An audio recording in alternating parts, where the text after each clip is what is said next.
මම බලන් හිටියේ මිත්‍රයේ ක්‍රියාව දිහා. මොකක්ද ඒක ඇති වැරද්ද?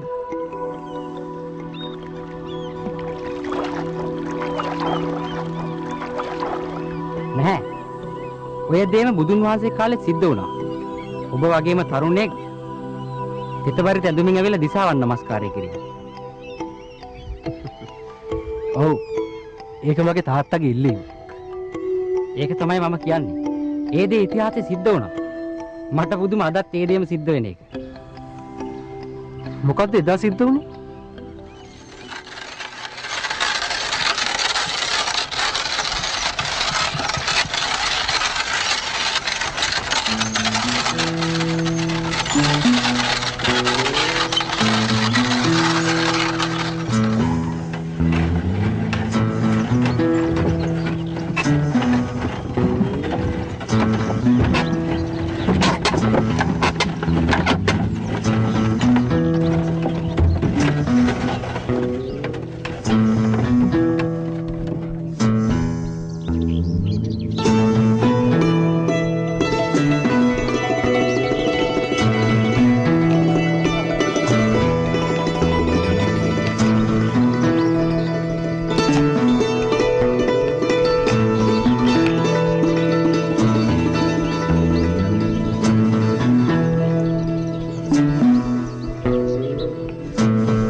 නමෝ තස්ස භගවතු අරහතු සම්මා සම්බුද්දස්ස. ඒ භගවත් අරහත් සම්බුදු පියාණන් වහන්සේට නමස්කාරය වේවා. පටිභා. අද අප සාකච්ඡා කරන්නේ දීඝ නිකායේ පාටික වග්ගයට අයිති 8 වෙනි සූත්‍රය. සිංහාලක සූත්‍රය. මේ සූත්‍රය ඔබ අතර ජනප්‍රිය වෙලා තියෙන්නේ සිංහාලෝවාද සූත්‍රය හැටියට. සිංහාලෝවාද සූත්‍රය අප සම්ප්‍රදායේ ගිහි විනය හැටියට සඳහන් වෙනවා. මේ තුලින් අපි අද ඉගෙන ගන්නවා ගිහියන්ගේ ජීවිතයේ අභිවෘද්ධිය සඳහා හේතු වෙන කලමනාකාරීත්වයේ අංශ 3ක්. අපි හැමදෙනාම සාර්ථක ගිහියන් බවට පත් වෙන්න සිහිනවනවා නම් මේ සූත්‍රය තාම වැදගත්. ඒ අංශ තුන තමයි පෞරුෂත්ව කළමනාකරණය, ආර්ථික කළමනාකරණය සහ සමාජ සම්බන්ධතා කළමනාකරණය කියන මේ අංශ තුනයි. අපි බලමු කොහොමද මේ අංශ තුන දියුණු කරගන්නේ සූත්‍රයට අනුව.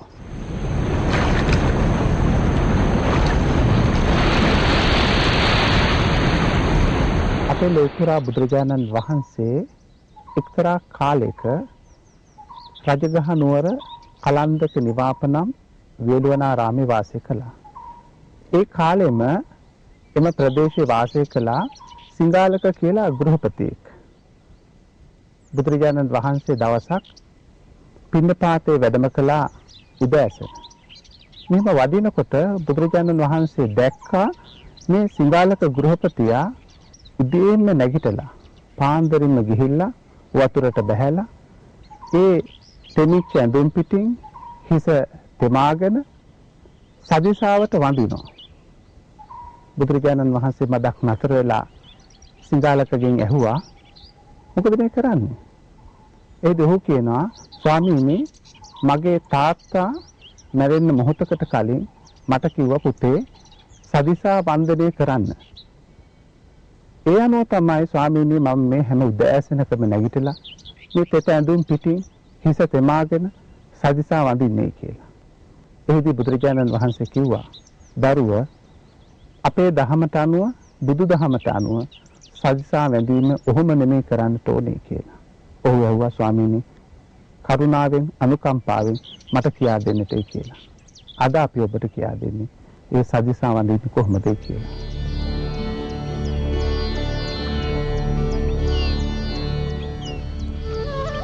ඉතින් බුදුහාමුදුරුවෝ සිංගාලක ගෘහපති පුත්‍රයාට සදිසාවන් ගැන කියලා දුන්නා.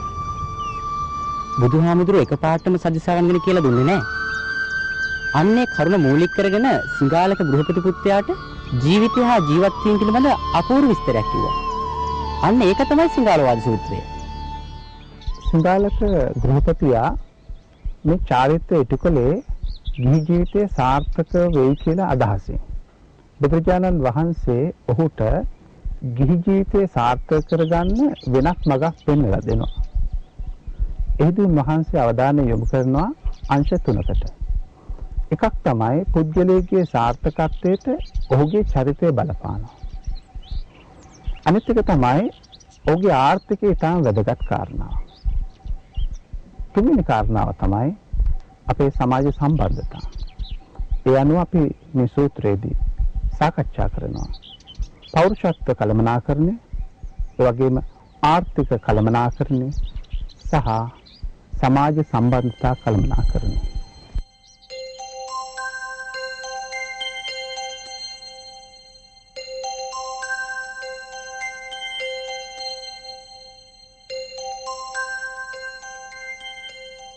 පෞරුෂත්ව කළමනාකරණය. එහිදී අපි පෞරුෂය කියන්නේ කුමක්ද කියලා තේරුම් ගන්න ඕනේ.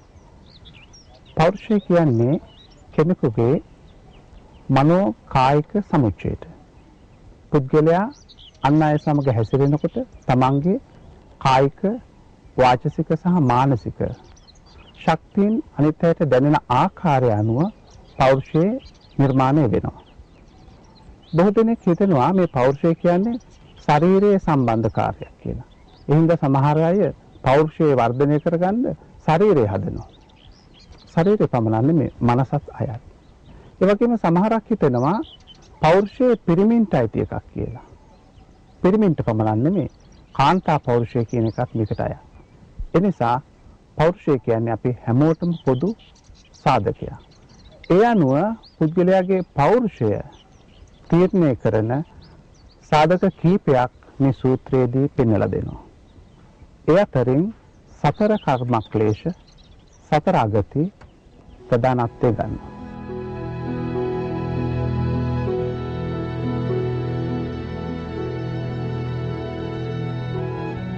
අපි හැමදෙනාම කැමති අපේ ජීවිතය එහෙම නැත්නම් චරිතය නිකලල් චරිතයක් වෙන්න.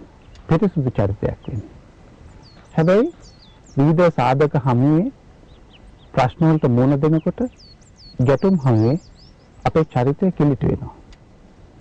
අපේ ජීවිතේ පාලනය කරගන්න යම්කිසි රාමුවක් තිබ්බේ නැත්නම් හොඳ දෙමව්පියෝ හරහා ගුරුවරු හරහා හොඳ මඟ පෙන්වීමක් නැතිබ්බොත් අපේ චරිතය කිලිටි වෙනවා.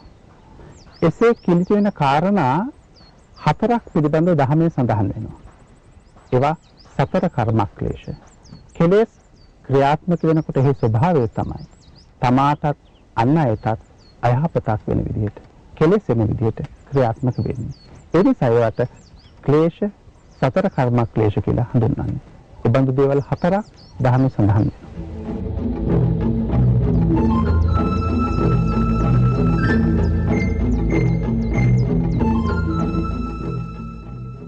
කර්මක්ලේශ වල පළවෙනි එක තමයි ප්‍රාණඝාතය. ප්‍රාණඝාතය සමාජයේ විශාල ගැටලුවක්. අපි හැමෝම ඉන්නේ විශාල අන්ධකාරයක. ඒ අන්ධකාරයේ කොටසක් තමයි මේ ද්වේෂය. අපිට අපි පේන්නේ නැති තරමට මේ අන්ධකාරය දරුණු. දරුවන්ට දෙමව්පියන්ව පේන්නේ. දෙමව්පියන්ට දරුවන්ව පේන්නේ. ඒ තරමට අඳුරු. සමහර වෙලාවට දරුවන්ටත් වහ දීලා තමනුත් වහදනා ඉන්නවා. මේක හොඳ ලක්ෂණයක් නෙමෙයි. පෞරුෂයේ පිරිහුණ ලක්ෂණයක් හැටියට ද්වේෂය සඳහන් කරන්නට පුළුවන් වෙන්නේ.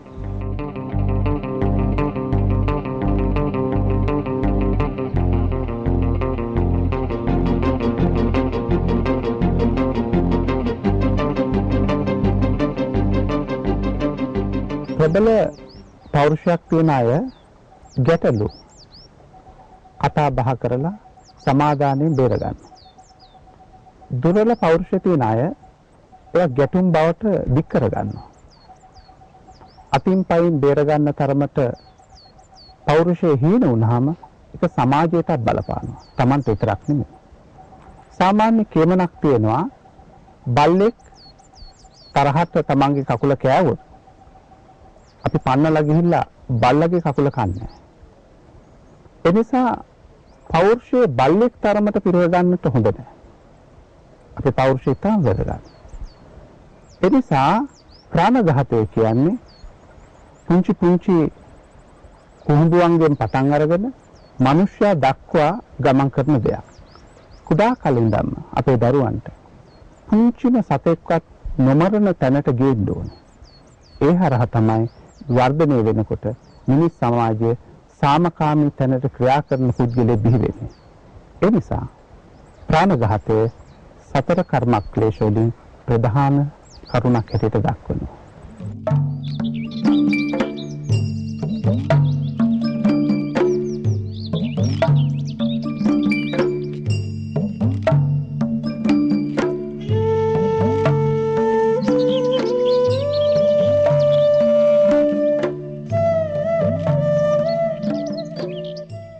අදත්තා දානය. අදත්තා දානය කියන එක බොහෝ දෙනෙක් හිතාගෙන ඉන්නේ සොරකම් හැටියට. මේ අදහස මුදුන් දේ ගැනීම. අම්මා තාත්තා උනත් Tamanට දීලා නැත්තම්, ස්වාමියා උනත් Tamanට දුන්නේ නැත්තම්, ඒ දේ ගැනීම අදත්තා දානයට අයිති වෙනවා. සමාජයේ හොඳ පෞරුෂයක් තියෙන කෙනෙක් කවදාකවත් Tamanට යමක් හරි හම්බ කරගන්න පුළුවන් කෙනෙක් කවදාකවත් අනුන්ගේ දේ කඩා වඩා ගන්නේ නැහැ. මේ ගුණ ධර්මය එදා අපේ සමාජයේ ඉහළටම තිබ්බා. අනුරාධපුර ඉතිහාසය ගන්නකොට ඉතා පැහැදිලි වෙනවා සමහර වෙලාවට ගෙදර අවශ්‍ය නැති දෙයක් විසි කරනවා නම් ඒ පුංචි බෝඩ් එකක් ගහනවලු දින්න මේව ගහේ තබ්බා. දුන්නා කියලා හිතාගෙන ගන්න. ඒකට හේතුව තමයි විසි කරන දෙයක්වත් තව මිනිස්සෙක් ගන්නෙ නැහැ එහෙම බෝඩ් එකක් තිබ්බේ නැත්තම්. අදට වඩා එදා කොච්චර දියුණුද සමාජය. ඒ නිසා මුදුන් දේවල් ගැනීම, අනුන්ගේ දේවල් සොරකම් කිරීම පෞරුෂයේ දුර්වලතාවයක්. ඒ නැති කරගත්තාම ඒ ශක්තිය බවට පත් කරගන්නට පුළුවන්.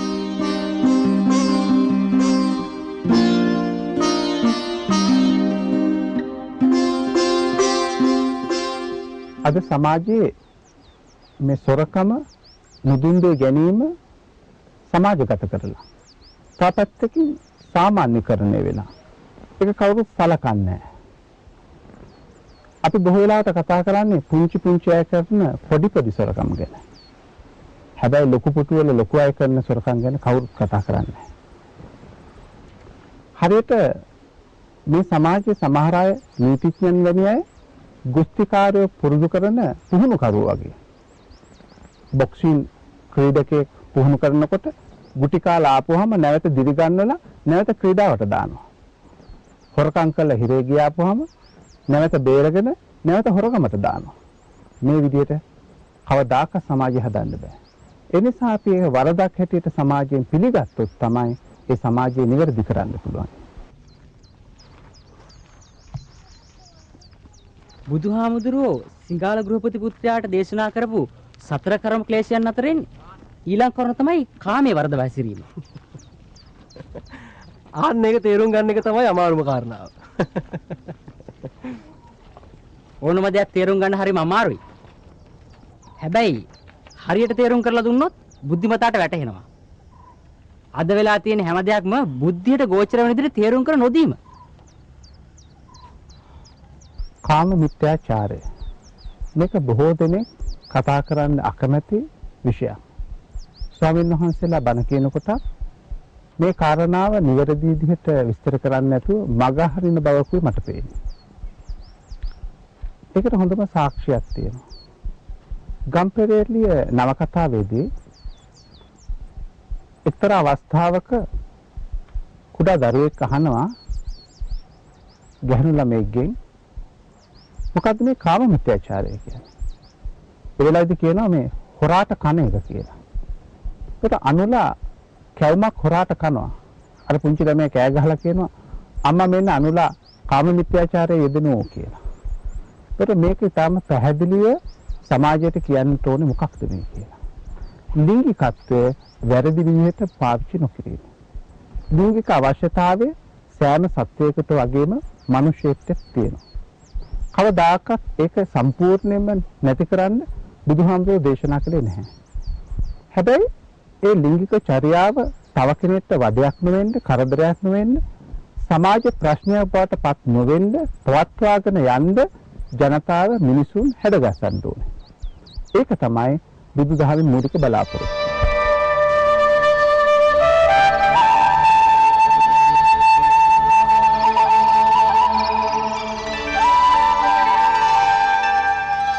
ස්වභාවයෙන්ම තරුණ අවදියේ අපි හැමෝම කාම පිපාසාවකින් පෙළෙනවා. ඒක හරියට ශල්‍ය කර්මයකට පසුව ඇතිවෙනා වූ තිබහස වගේ දෙයක්. ඒ තිබහට වතුර වෙනුවට සමාජයේ දෙන්නේ ලුණු වතුර. මේ කාම පිපාසාව වැඩි කරනවා. ඒ බලවේගයන්ට පොරබදලා ඒවා පරාජය කරලා තමාගේ පෞරුෂය නිවැරදිව පිහිටව ගන්න නම් හොඳ ශක්තිමත් මිනිසෙක් බවට පත් වෙන්න ඕනේ. බුදුදහම මේ කාම මිත්‍යාචාරයෙන් පොළඹවන්නේ තමාගේ ඒ ශක්තිය දිනු කරගන්න.